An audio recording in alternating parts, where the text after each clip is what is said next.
Welcome to the Wtf Show podcast from Bangkok, Thailand. Presented by Vimol Kogar. Tune in to get your dose of weekly verbal Red Bull.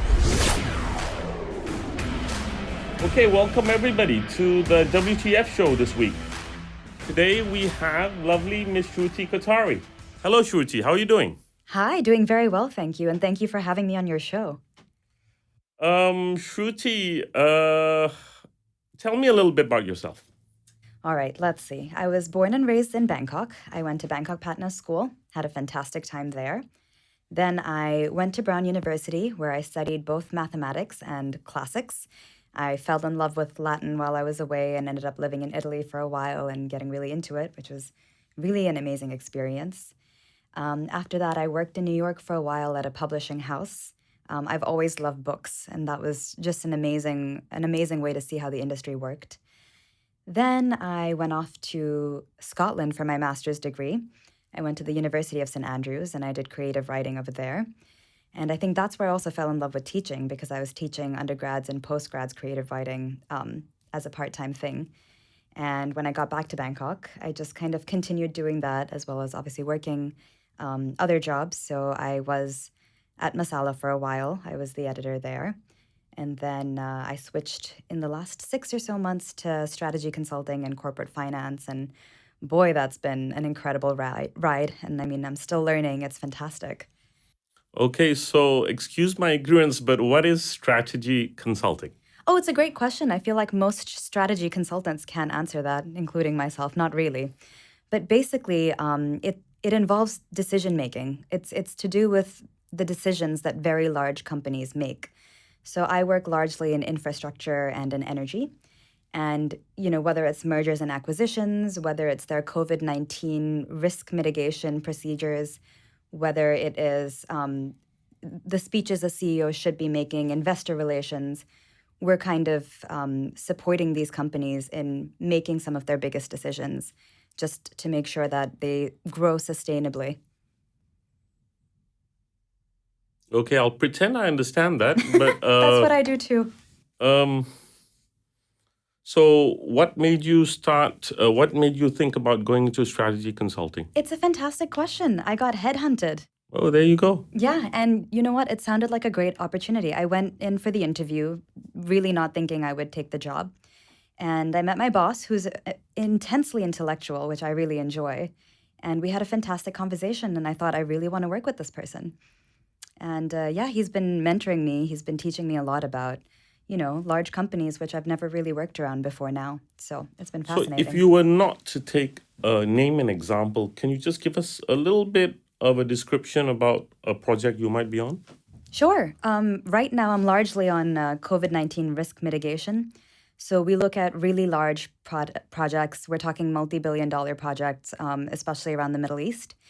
And, you know, of course, they have a lot of migrant workers working on these projects. And, you know, they need very specific, granular rules on how to ensure their businesses continue to run smoothly.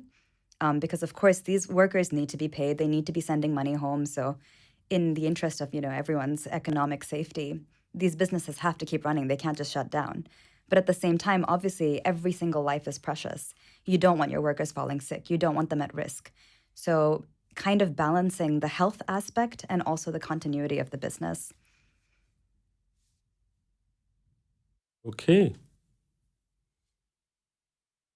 You've just joined into this line. Previously, you were at a publishing house. You were at Yes. two publishing houses, as it were. Yes, actually. And you were editor. Yes. Editor is a big job.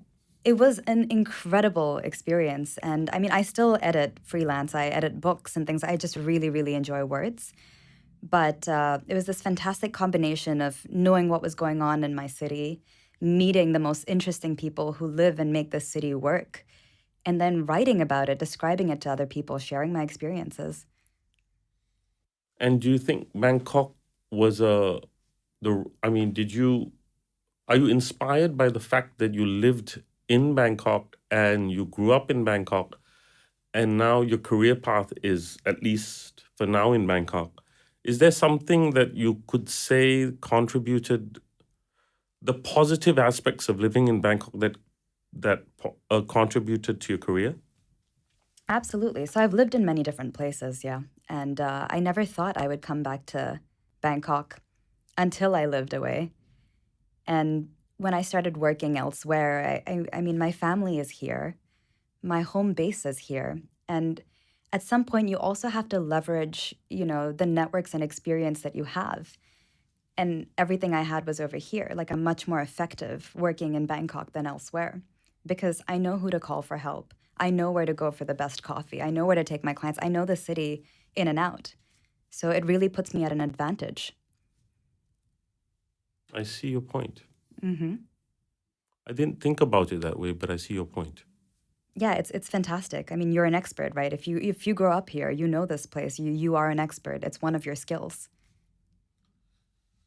So tell me a little bit about yourself outside your workplace. What do you do? Ooh, a lot of different things. I think it's really important to have hobbies and to really give time to those hobbies. So, like I was saying before, education is really big for me as well as writing. When I went abroad and studied books, I realized that we had the deadly trifecta of male, stale, pale authors, and I want to change that. I want to change the fabric of what we study in school. I mean, Shakespeare is great, but where are the Asian writers? Where are the women writers? Where are the more youthful writers? So in my free time, every single day after work, I teach. I teach creative writing to young, budding, very creative people. And it's exciting for me. Aside from that, yeah, I edit a lot of stuff. I really enjoy editing. I'm very OCD. So, yeah, I mean, between novels or theses or whatever, I learn a lot while I'm editing. So I enjoy that as well. So you mentioned women authors, female authors, and the fact that when we grew up, I guess a lot of the Byrons and the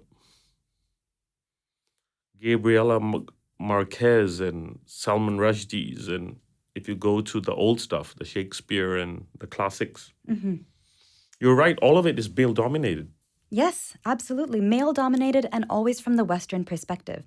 So I ran this really interesting experiment when I was in St. Andrews. I was teaching quite a large class. I think there must have been 20 students. And I would say, maybe 15 of those were not white. And I asked them to write me a short story with a character. And every single one of them had characters named Olivia or Alex or Peter. And I asked them, I said, how many Olivias and Alexes and Peters do you actually know? Why are your characters white? And they thought about it, and they were like, we're just used to characters being white. That's just what we've read. So when we think about books, we think about white characters. We assume that everything is written from a Western perspective unless specifically told otherwise. And that's what I want to change. I want to change that assumption. So haven't authors like Arundhati Roy and this new generation of Indian lady writers, they have done a pretty good job in the last 10, 12 years with the Booker Prizes and all the other prizes that they've won. Is that the sort of examples that you would give of Asian women writers who are breaking the barrier? Absolutely. I mean, I have so much respect and admiration for these people. And I think that we just need to keep pushing. We need to keep pushing for more of this. We're still not studying them in school. We're still studying Chaucer. And I love Chaucer. I have nothing against him. But we need a more varied canon from a young age. We don't have that yet. Simply because in different cultures, we didn't write in English until quite recently. So all of our best books are not accessible to most of the world. Now that we do function in English as a world, really, we need to be sharing more of our stories, more of our perspectives in English. Can you give an example, please?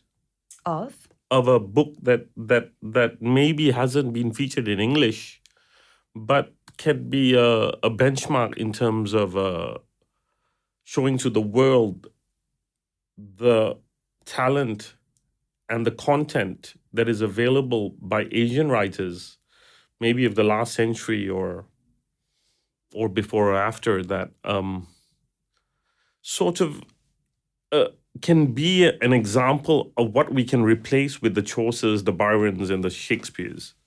Yeah, I mean, think about the way Indian poetry is very different. I mean, the way we say mujras and things like that, it's very, very different than anything you get in the West. If we can really effectively translate that or write in the same spirit, but in English, I think that would go a long way. I don't even think it needs to be a direct translation of something old. I think we can create new things that really respect our cultures and our histories. Mm, it's a unique way of thinking. Tell me a little bit about what you do today in terms of your job, in terms of your career path, and where you see yourself in 5 years. So that's a really interesting question too. I'm someone who actually someone who tries not to make too many 5 or 10 year plans. I very much follow my feet. I follow my gut instinct. I think there are opportunities everywhere in the world. You just have to have the energy and the perspective to find them. I think it could be something as simple as a conversation with somebody that can change your entire career path for a few years. I don't think of myself as a consultant. I think of myself as someone who is consulting currently. I don't like putting myself in a box. So when it comes to my career path, I have no idea. Maybe I'll be a juggler in 5 years. But I think as long as I work every single day with integrity, and as long as I keep myself open to new opportunities, you can really harness what's going on in the world around you. So for example, I told you right now I'm working a lot in COVID-19 mitigation. I couldn't have imagined that last year because we didn't even know COVID-19 was a thing. So I do think that if you really pay attention to the world around you, you will find all of these areas for growth and opportunity, and you really need to harness those. A lot of the people who graduated in the last 24, 48 months were out in the job market. They send out plenty of job applications. Yeah. And nothing is happening with them, right? Yeah. So you are in a privileged position because you have a healthy paying job. Yes, true. How can you help maybe guide somebody who just is a little bit disillusioned at the moment in terms of where to look for a job? How to start, really? Oh, I mean, I think I would love to speak to anybody who is feeling disillusioned or confused or lost, because it is a very strange time we live in right now. But first of all, mentorship. I'm more than happy to talk to people and see where they're at, what they're looking for, and how to get them there. And second, I mean, if anybody is looking for jobs in consulting or writing or anything like that, I'm more than happy to help them out, whether it is through a job or through direction. So yeah, I mean, if anyone listening is looking for opportunities, please do reach out. That's so nice of you, Shruti. Shruti, tell me a little bit about your hobbies. What do you do? What do you do? Are you a sports person? Do you go aerobics? Sort of, what are your real passions? Dance is certainly one. I have always loved dance. I think it's that perfect marriage of art and exercise. It's something that really liberates you if you really get into the music. I mean, I think when you interpret music like that, it's spiritual. So yeah, I love to dance. I also am an avid reader. Surprise, surprise, I know. But I will read anything from the ingredients in granola bars that I'm not planning to buy to very, very thick books that take a year to get through in languages that aren't English. But I love to read everything. I think it is a way to live 100 lives in one lifetime. Tell me about gender parity in your workplace and in the future of literature, in terms of, we've discussed a little bit about the past. Yeah. And the fact that in the past we haven't seen any of that. What about in the future? What do you see in terms of women's role in literature and in popular culture as we move forward? I mean, I think the future is female. We have started to have all of these incredible conversations about how educating our women, putting our women up to the same level as we put our men up, whether it's in the sports arena, whether it's in the workplace, is the key to development. It doesn't matter whether your country is less economically developed or more economically developed. it's proven actually. There are so many studies on how once you start educating women, countries just economically, financially do much, much better. So that's really where we need to focus. So, I mean, the obvious place that you would focus is a place like the Middle East, where the empowerment of women and women's rights in certain countries, which I will not name, they haven't gone there yet. Whereas in Thailand, for example, where we live, women are representing themselves in almost all except that I see government. We did have a Thai woman prime minister a few years ago, but gender parity is not happening really. You and I know that. It's not happening in the board of directors. It's not happening in the positions of power. Do you think that will change in the next couple of years? I certainly think so. And I think we are already seeing changes. If we look at the statistics, things are looking up and they're accelerating because these conversations are accelerating as well. So I have full faith. And as for, picking specific countries that are far further behind, I think we all have to choose our own arenas. For me, I don't have much context in terms of the Middle Eastern woman's experience. So I can't speak to it or help her out as much as, for example, in my communities. And so that's where I focus. I try to pick young women to mentor, to really push them into, those hard careers that take up, 12 hours of your day, 7 days a week, because we as a community don't necessarily encourage our girls to take those kind of jobs. And I think we should be just as much as we encourage our boys to take those kinds of jobs. You are right. Tell me about your relationship with Thailand. Thailand is where yourself in the Marwari community, who've been here for over 50 years, as far as I know. Yeah. Your relationship with Thailand is, I would say, immersed, but I would also say sometimes looking from the outside. I want to qualify that because the Indian community in general have not ingrained themselves in the Thai community in some ways, as opposed to how the Chinese Thais have. What do you think your relationship is with Thailand, and where do you see that moving forward? So I want to introduce the concept of a third culture kid. That's what I am, and that's what a lot of us are. We are people who grew up with our own home cultures, so say India for me, and then our host cultures, so that's Thailand, but then also Western cultures, because that's what my education is in. I went to a British school, I went to America and the UK for university. We are in the unique position of possessing an amalgamation of perspectives. And the Thai part of that influences a lot of my behaviors or my perspectives, as do the others. And I think in terms of my community, I always feel more comfortable or more at ease around other third culture kids because they have that same insider and outsider perspective for every place they've lived in. But I think it's valuable. I think it gives you the ability to not just accept things as they are, but really draw from the benefits of different cultures and push your own communities forward using that. And so that's why when I see Thailand or the Marwari culture over here, a lot of my focus is in pushing up the women, because I think that's what we need. And I think that's the benefit of my Western education, is seeing all of these women doing amazing things and wanting to bring that to my home ground. In terms of a young person who's graduated lately and is looking for a job,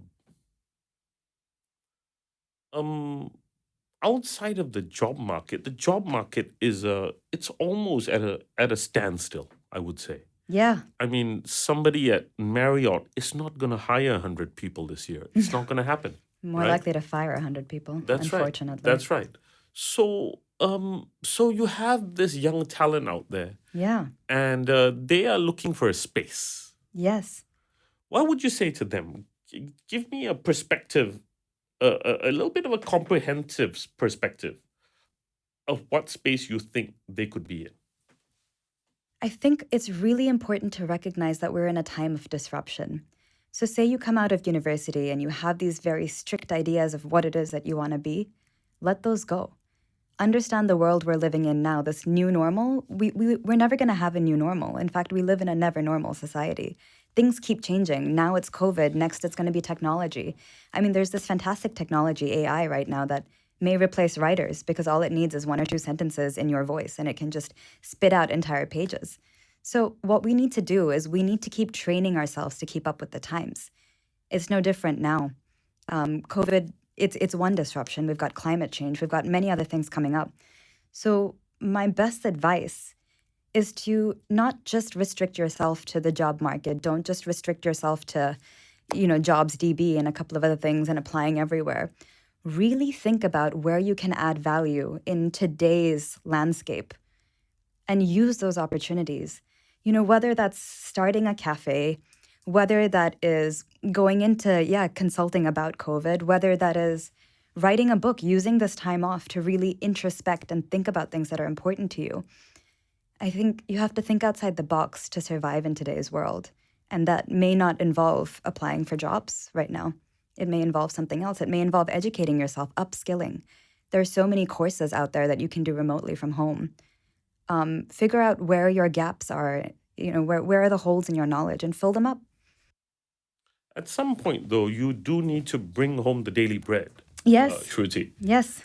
And we don't know how long this pandemic is going to last. Yeah. So if you're in the hotel, if you're trained in Switzerland to be in the hotel industry, in the hospitality industry, if you're trained to be a chef in a fine dining restaurant, you're a little bit confused. I'll give you a quick perspective. In Chiang Mai, a lot of the fine dining places have removed their Western chefs. And these chefs are now working from home, running a small 10-person restaurant. Yes. The problem here now is this wave of young generation coming back. They cannot go overseas to look for a job. They can't even think about going to the airport. Yeah.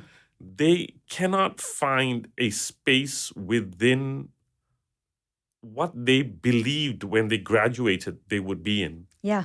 So now where they stand here is they have somebody on the podcast saying to them, see where you stand in terms of what I think you're spot on in terms of what value add that person can bring.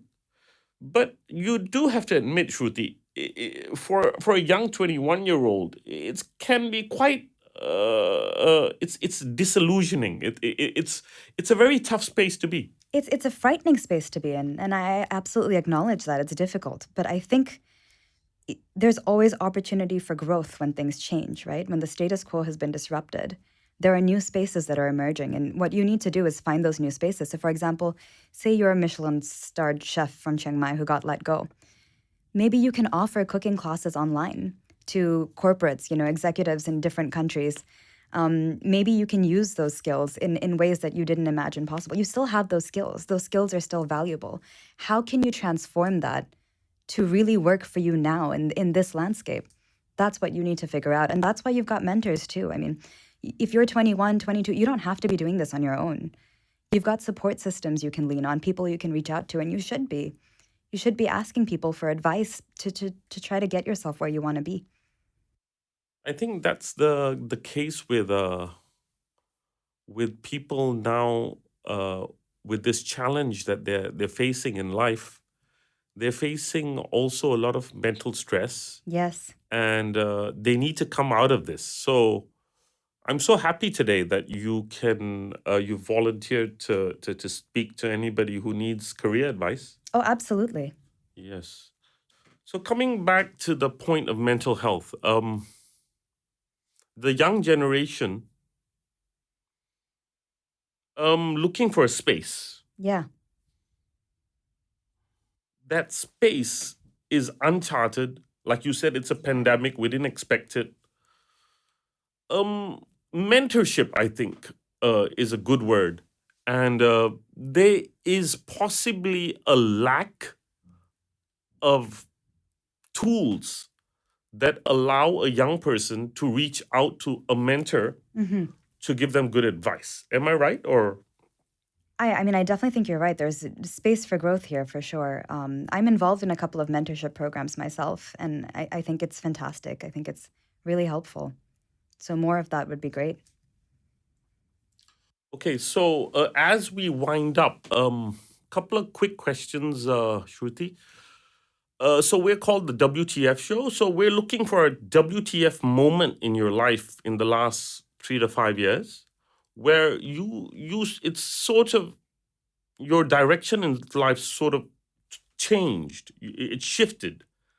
What do you think you would describe as your WTF moment? That's a great question. I think my career has been full of those WTF moments. Um, Starting from when I graduated university, and I hadn't really applied for a job at that point. And when you go to school, everything follows a structure, everything falls into place, and then you go to university, you're following a set path. And then the second you leave university, my God, the world expands. Suddenly you've got millions of choices in front of you, and those keep changing. And for me, that was the scariest thing, especially when you are someone who's interested in many different things.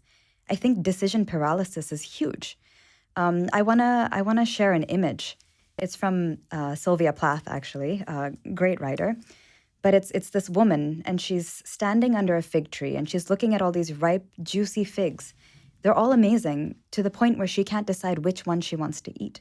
So she goes around looking at all these figs, and by the time she's ready to choose, they've all shriveled up and died. And that image really sticks with me because I am someone who has decision paralysis frequently. And I keep thinking of that fig tree. And at some point, it's just about, like I said, following your feet or following your gut instinct and just, walking before you're thinking sometimes. And that was very strange for me as someone who is hyper intellectual. But I think, that was a big WTF moment for me, graduating and just falling into publishing and then falling into editing and then falling into consulting. Tell me a little bit about your background in terms of your family structure and whether that you think is conducive to the person you are today in terms of developing you into the person you are today. My question is, did your background sort of slow you down, or do you think it helped you formulate in your mind your career path and sort of gave you a perspective about the direction you were going? So I'm very grateful to my family in that they've always given me the gift of choice. At no point was I told I should be doing this, I should be doing that, I should be majoring in this, I should be they have always given me space and support, which are two huge things, right, in your career. So my older brother, he is my number one advisor in all things career related. He's someone who's extremely smart and knows a lot about the world. I go to him for more concrete questions, and I think he's always provided me with, great guidance because I'm pretty happy with where I am right now. But my parents, they have always just been very happy with everything I was doing. Even in school, they never pressured me for grades. And I think that's why I ended up learning to push myself. My dad told me, what's the worst that can happen? You fail, and then you repeat a year. You've got a home to live in, a family who loves you, food every day. I mean, really, what's the problem? And I think just having that kind of perspective where I understood, okay, grades aren't your whole life, it made me realize that getting good grades was a choice, or, being really gung-ho about my career was a choice. And so I think I live each day very, very consciously. Every single day I wake up and go to my office, I know that I have chosen that day to go to my office because one day I could just walk out and never walk back in. I have that choice. And I think having that strength allows me to really enjoy the things I do every day. And I have my parents to thank for that. Shruti, you're really a bright star. I have enjoyed talking to you today. I'm going to ask you on behalf of Rajan and myself at the WTF to try and nominate somebody for us aged 20 to 30 for the WTF Youth Awards next year. As a final word, I'd like you to have the final word at the WTF show today. And I'd like you to sort of sort of say something to the youth out there, maybe who are a little bit lost, and also have, to be frank with you, like I said, there's an expectation of how much bread they bring home, you know? Yeah. And it's easy today to say, let's start this and start that, but the home expenses are something that people are struggling with today, and maybe you'd like to have the last word on that. I mean, these are very difficult times in which we're living. And I think you brought up an excellent point earlier about mental health and the pressures of right now.